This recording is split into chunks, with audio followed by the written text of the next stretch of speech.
Hello friends, જય Shri Krishna. અથાણાની season ચાલી રહી છે, તો આજે હું ગોળ કેરીનું ગળ્યું અથાણું બનાવી રહી છું. એના માટે મેં 1 કિલો વનરાજ કેરી લીધી છે. અને આમ તો તમે કોઈ પણ કેરી લઈ શકો છો, પણ આ કેરીમાં ખટાશ ઓછી હોય, ખાવામાં સ્વાદિષ્ટ હોય, જોવામાં પણ સરસ છે અને આખા વર્ષ દરમિયાન અથાણું સરસ રહે છે. એના ટુકડા પોચા રહે છે. આ કેરી મેં ચોખ્ખા પાણીથી ધોઈ લીધી છે, કોરી પણ કરી લીધી છે, કેમ કે પાણી ન રહી જાય અને અથાણું બગડે નહીં. હવે એની ઉપરની છાલ આપણે ઉતારી લઈશું, જેથી અથાણામાં આ કટકા કડક ન થઈ જાય અને ખાવાની મજા આવે. તો હવે એની કેરીની છાલ ઉતારી લીધી છે. કેરીની છાલ ઉતાર્યા પછી કેરીનો કલર આપણને સુંદર મજાનો કેસરી કલરનો દેખાઈ રહ્યો છે. જોતાં જ ખાવાનું મન થઈ જાય એવી સુંદર એનો કલર છે. હવે આપણે એના ટુકડામાં મેં 1 ચમચી હળદર અને 1 ચમચી મીઠું મિક્સ કરી દીધેલું છે. હવે એને આપણે 1.5 દિવસ માટે રાખી મૂકીશું અને એને દિવસમાં 3 વાર ઉપર નીચે કરીશું, જેથી કરીને ટુકડા ઉપરના કોરા ના થઈ જાય અને એનું પાણી વળતું રહે. અને એમાંથી જે નીકળે પાણી એનો આપણે ઉપયોગ કરી શકીએ છીએ. ચણાનું અથાણું કરવા માટે, ચણા મેથીનું અથાણું કરવા માટે પણ એનો ઉપયોગ કરી શકાય.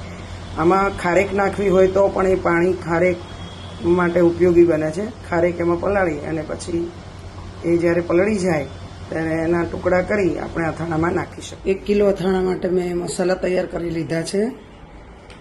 100 ગ્રામ રાઈના કુરિયા, 50 ગ્રામ મેથીના કુરિયા, 4 ચમચી મરચું, 250 ગ્રામ બુરું ખાંડ અને કિલો ગોળ અને 1 ચમચી હિંગ. 100 ગ્રામ તેલ ગરમ કરી રાખ્યું છે.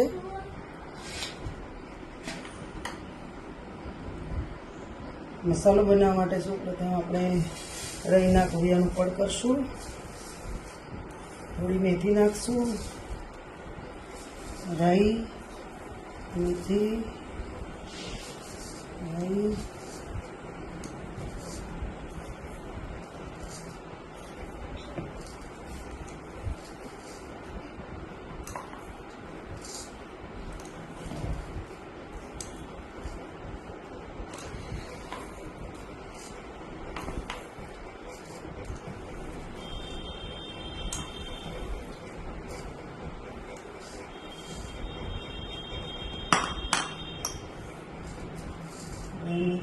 બનાવી દીધું છે.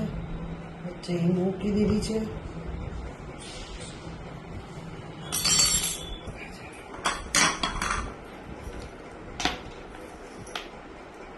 ચાર પાક મરી અંદર નાખીશું.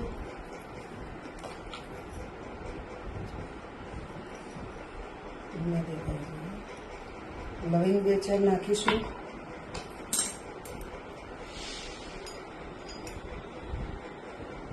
ગરમ કરેલું તેલ નાખી દઈશું.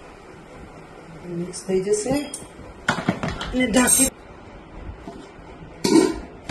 અને બરાબર હલાવી લઈશું.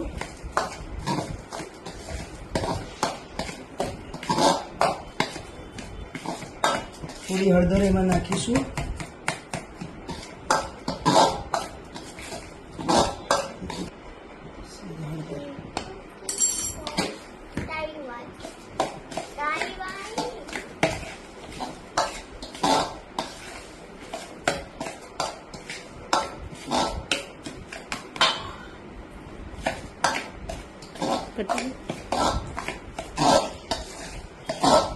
અને બરાબર મિક્સ કરીશું. ગરમ હશે ત્યાં સુધી થોડું હલાવી દઈશું અને ઠંડો પડવા માટે ઢાંકી દઈશું. સરસ મજાનો ઠંડો થઈ ગયો છે મસાલો. હવે એને સરસ મજાની સુગંધ આવી રહી છે. એમાં આપણે ગોળ ઉમેરીશું, જે સમારીને રાખેલો છે ગોળ. એમાં ખાંડ નાખીશું, જેથી કરીને આખું વર્ષ દરમિયાન સરસ મજાનો લાલ કલર આવે એના માટે ખાંડ એની નાખીશું. એમાં કલર લાવવા માટે મરચું, તીખાશ માટે મેં કાશ્મીરી મરચું લીધું છે, મોળું હોય અને કલર સરસ આવે. બધું મિક્સ કરી દઈશું હવે એને.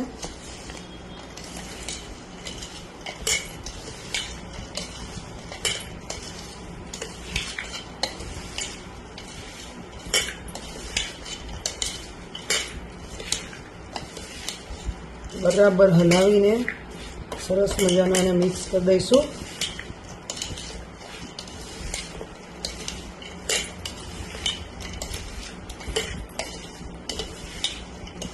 મસાલો તૈયાર થઈ ગયો છે અથાણા માટેનો.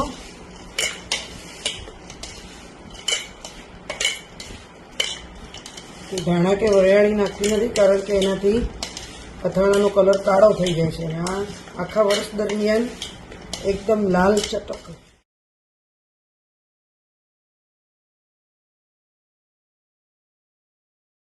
ટમેટામાં નાખેલા ટુકડા બરાબર હવે પોચા થઈ ગયા છે, એટલે હવે આપણે એમાંથી પાણી નિતારવા માટે મૂકી દીધેલું છે. એના માટે મેં કાણાવાળી ચાળણીમાં એમાં કાઢી રાખ્યા છે.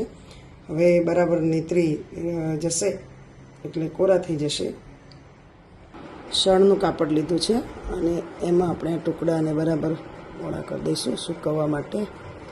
બરાબર એનું પાણી એબ્ઝોસ્ટ થઈ જાય એટલા માટે, અને ટુકડા બરાબર કોરા થઈ જાય એટલે એને પોળા કરી રાખ્યા છે.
ઢોકળા અને મસાલો મિક્સ કર્યા પછી દાબે પછીની જે પ્રોસેસ હતી અને હવે જુઓ અથાણું કેવું સરસ મજાનું રસાદાર 4 દિવસ પછી રસાદાર અથાણું બની ગયું છે.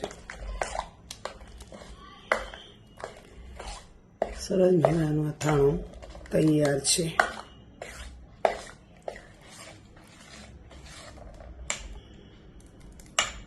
જોઈ શકો છો રસાદાર અથાણું.